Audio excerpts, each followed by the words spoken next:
আজ আলুর দাম নিয়ে খুশির খবর। বর্ডার খোলার পর রাজ্য জুড়ে আলুর দাম নিম্নমুখী রয়ে গিয়েছিল, কিন্তু আজ বহুদিন পর আলুর দাম যেন প্রাণ ফিরে পেল। চাষিদের মুখে হাসি ফুটিয়ে অবশেষে বাড়ল নতুন আলুর দাম। দাম বাড়ায় খুশি সকল ব্যবসায়ী তথা চাষি ভাইয়েরা। বিশেষজ্ঞরা জানাচ্ছেন, সরকার আর কখনোই বর্ডার বন্ধ করতে পারবেন না, তাই সকলেই নিজ স্বাধীনতায় আলুর ব্যবসা করতে পারবেন। কিন্তু এই বছর অনেকেই নতুনভাবে আলু চাষে নেমেছেন, যার ফলে সমগ্র রাজ্য জুড়ে আলুর ফলন 10 থেকে 15% বেড়ে যাবার পূর্বাভাস রয়ে যাচ্ছে। এছাড়া এই বছর আবহাওয়া ভালো থাকার কারণে সব স্থানেই কিন্তু আলুর গাছ বাম্পার হয়েছে। যদি চাহিদার তুলনায় আলুর ফলন বেশি হয়ে যায়, তবে কিন্তু আলুর দাম তেমন একটা ওপরে উঠবে না। তো দর্শক, চলুন দেখে নেওয়া যাক আজ বাংলায় কোথায় কোথায় আলুর দাম কত টাকা রয়েছে, আগামীতে আলুর বাজার ঠিক কোন দিকে যাবে, 2025 সাল আলু ব্যবসায়ীদের জন্য ঠিক কেমন লাভ দিতে পারে, এই সমস্ত তথ্য কিন্তু আমি তুলে ধরব এই ভিডিওটির মাধ্যমে।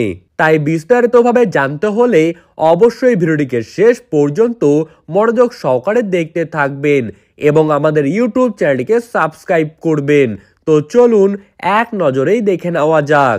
আজ গোঘাটে পুরনো রেডি জ্যোতি আলুর দাম 50 কেজির প্যাকেট হিসেবে দাম চলছে 550 টাকা। আজ বাঁকুড়া জেলায় ভেদুয়াতে নতুন আলুর দাম কিন্তু চাষি ভাইদের জন্যই মাঠে লক্ষ্য করা যাচ্ছে 360 থেকে 370 টাকা। আর এখানেই পয়েন্ট লোডের দাম কুইন্টাল হিসাবে রয়েছে 770 থেকে 790 টাকা।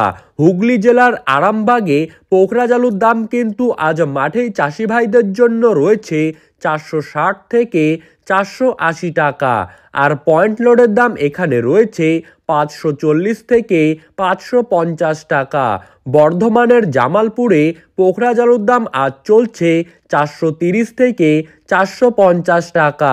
বাঁকুড়া জেলার ইন্দাসে নতুন পোখরাজ আলুর দাম আজ শোনা যাচ্ছে 390 টাকা প্যাকেট প্রতি। গড়বেতায় রয়েছে 380 থেকে 400 টাকা।